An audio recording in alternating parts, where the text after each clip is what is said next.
245 mm di pioggia nell'arco di poco più di 6 ore.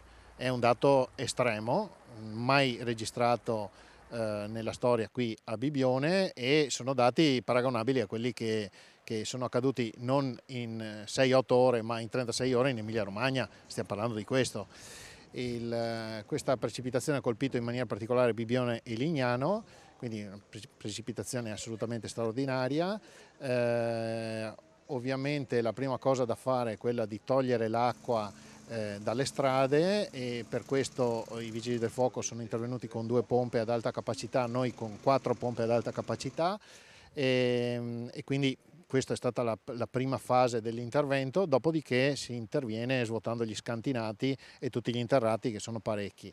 Abbiamo fatto intervenire volontariato di protezione civile un po' da tutta la città metropolitana, ma anche da altre province, perché ovviamente l'obiettivo è quello di ripristinare la situazione nel più breve tempo possibile. Una situazione che ci ha colti di sorpresa, il commento del sindaco Maurutto, che risponde agli appelli disperati dei cittadini mentre è stato firmato lo stato d'emergenza. Attiveremo tutti i nostri canali possibili per in qualche modo avere un riconoscimento di quelli che quelli che saranno i danni, ma che non abbiamo ancora accertato.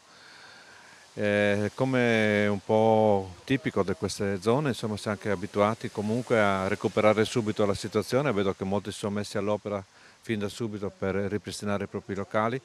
La difficoltà maggiore era sulle attività commerciali e sulle attività alberghiere, che in qualche modo avevano una presenza anche importante di turisti e quindi dovevano garantire il minimo dei servizi necessari ai turisti.